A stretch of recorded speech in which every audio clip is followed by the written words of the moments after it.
Assalamualaikum warahmatullahi wabarakatuh. Kali ini kita akan membahas intan pariwara kelas 11 bab sistem pertahanan tubuh, bagian uraian, uji kompetensi 1 dan juga uji kompetensi 2.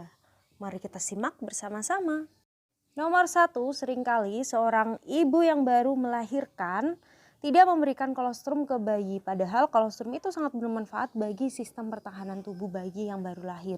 Benarkah pernyataan tersebut? Jadi kolostrum itu kan merupakan zat yang dikeluarkan oleh kelenjar air susu ibu. Biasanya dikeluarkan di akhir masa kehamilan hingga hari kelima menyusui.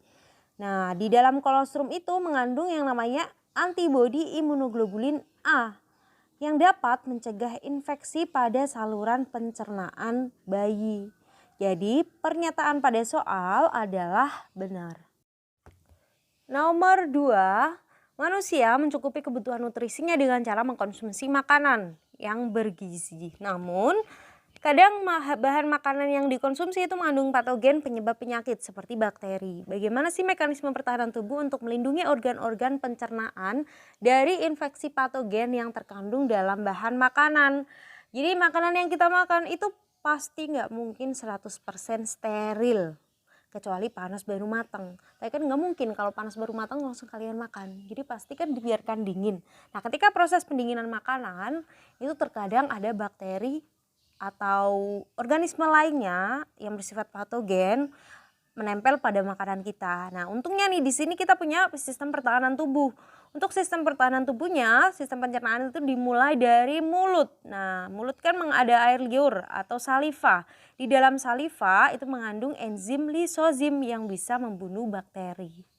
Selain itu, selain di dalam mulut, ketika makanan masuk ke dalam lambung, seumpama nih yang di mulut dia lolos bakterinya terlalu kuat, akhirnya masuk ke lambung. Nah, di lambung ini juga terdapat HCl. HCl yang sifatnya asam itu juga bisa membunuh patogen. Nah, kemudian Mimin tambah di sini, selain di lambung yang mengandung HCl, setelah makanan masuk ke dalam usus, suasana di usus adalah basa, pH-nya basa. Nah, pH basa itu juga bisa membunuh patogen. Nomor 3, perhatikan gambar berikut. Jelaskan mekanisme pertahanan tubuh yang terjadi berdasarkan gambar tersebut. Jadi di sini adalah gambar mekanisme pertahanan tubuh berupa inflamasi atau reaksi peradangan. Nah, yang pertama gambar yang A itu kerusakan jaringan akibat luka yang menyebabkan patogen akan masuk ke jaringan tubuh. Di situ kita bisa lihat entah kena jarum atau apapun lah. Jaringan yang terinfeksi ini akan merangsang mastosit atau sel mas melepaskan yang namanya histamin. Kemudian gambar yang kedua yang B itu terjadi pelebaran pembuluh darah. Pembuluh darahnya dia akan melebar, bisa kita lihat ya perbedaan antara pembuluh darah gambar A dan juga gambar B. Di situ terlihat lebih lebar sehingga aliran darahnya akan meningkat. Untuk gambar yang C di situ terlihat daerah yang luka akan mengalami kemerahan, panas, bengkak dan juga nyeri. Kelihatan ya di situ kulitnya membengkak.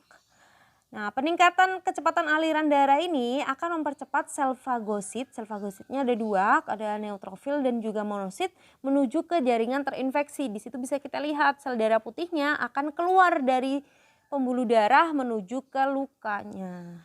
Gambar yang keempat, yang D, fagositnya akan memakan patogen melalui mekanisme fagositosis. Nomor 4, cermati grafik berikut. Berdasarkan grafik tersebut, apa perbedaan antara bagian X dan juga Y? Mengapa hal tersebut dapat terjadi?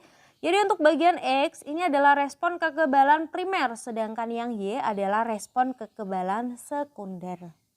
Ketika antigen A di sini bisa berupa virus lah mungkin ya, masuk ke dalam tubuh, maka sel B plasma itu akan memproduksi antibodi untuk melawan. Selain itu, sel B pengingat juga akan mengingat nih antigen yang telah masuk tadi. Jadi jika dia masuk kembali di kemudian hari, sel B pengingat ini akan menyimpan memorinya.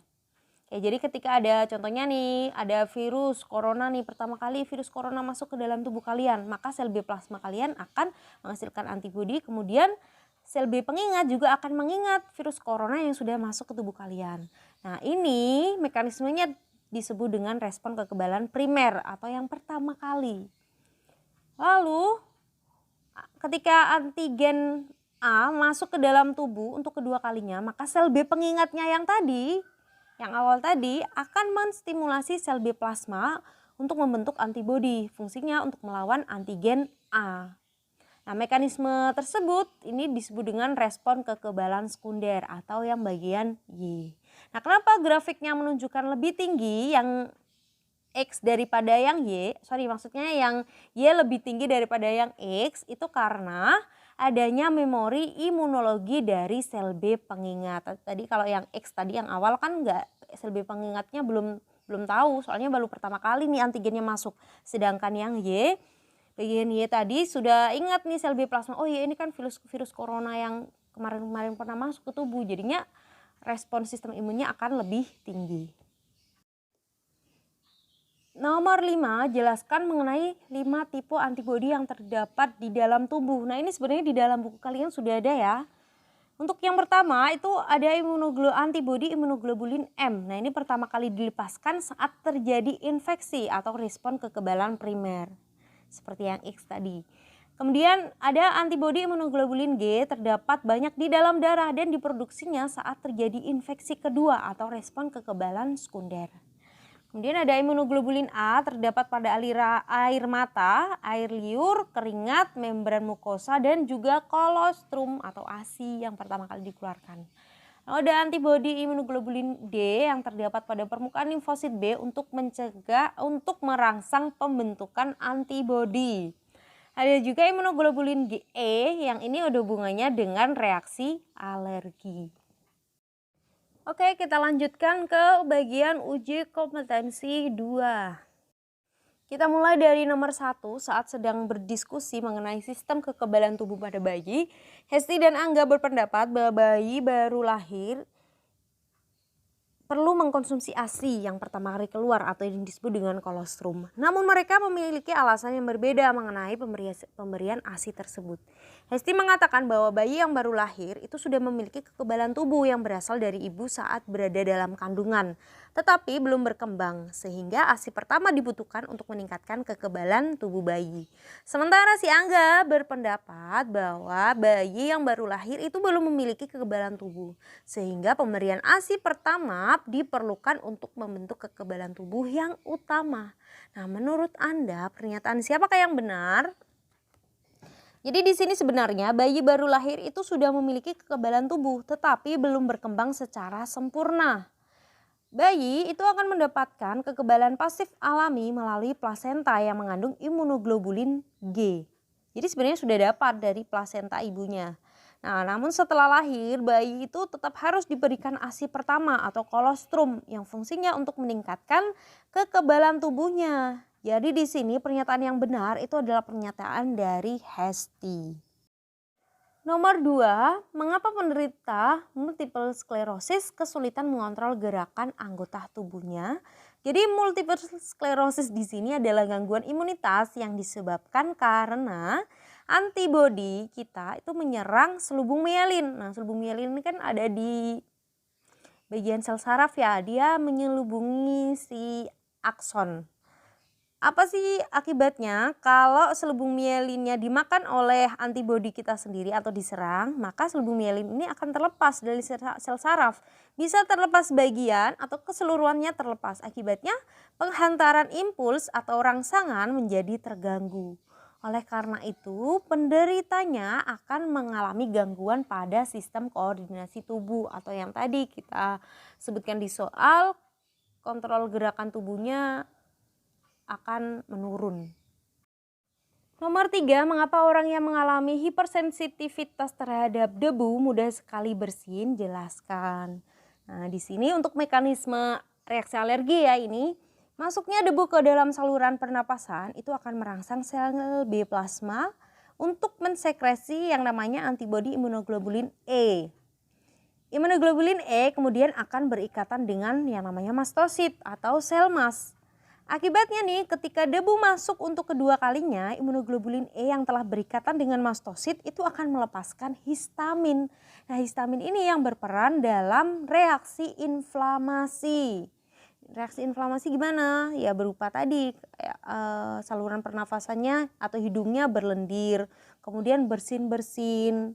Makanya gejala hipersensitivitasnya akan muncul. Nomor 4, apa yang menyebabkan terjadinya hiperpigmentasi pada penderita Addison disease maksudnya di sini. Oke, jadi penyakit ini itu menyebabkan antibodinya menyerang kelenjar adrenal. Anak ginjal ya ini. Jadi kerusakan pada kelenjar adrenal itu mempengaruhi produksi hormon glukokortikoid atau kortisol dan juga mineral kortikoid atau yang disebut dengan aldosteron. Nah, sekresi kedua hormon ini dipengaruhi oleh ACTH yang ada di bagian hipofisis.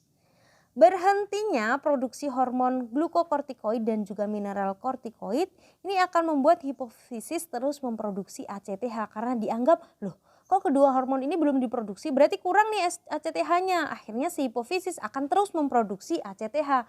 Padahal di sini bukan karena kekurangan ACTH, tapi karena kelenjar adrenalnya yang dimakan oleh antibodi kita sendiri. Jadi peningkatan hormon ACTH di sini akan membuat kulit mengalami pigmentasi atau hiperpigmentasi. Nomor 5, jelaskan mengenai gangguan autoimunitas yang menyebabkan penyakit lupus. Nah, lupus itu kan gangguan di mana antibodi kita itu menyerang jaringan tubuh sendiri. Ya Allah, antibodi menyerang jaringan tubuh sendiri. Oke, jadi ada dua jenis. Yang pertama, itu antibodi menyerang jaringan tubuh secara langsung. Misalnya nih, menyerang sel darah merah. Sehingga menyebabkan orangnya akan mengalami anemia. Untuk yang kedua, itu antibodi bisa bergabung dengan antigen sehingga membentuk yang namanya kompleks imun. Nah, seharusnya kalau orang normal ya udah berarti kan antigennya atau virus yang masuk ke dalam tubuh akan difagosit atau dimakan sama si antibodi kita. Tapi justru orang yang menderita lupus, sel fagositnya itu akan terus bertambah banyak dan juga mengeluarkan senyawa yang menimbulkan inflamasi atau peradangan sehingga fungsi organ tubuhnya akan terganggu. Sekian pembahasan kita kali ini, semoga bermanfaat. Terima kasih. Wassalamualaikum warahmatullahi wabarakatuh.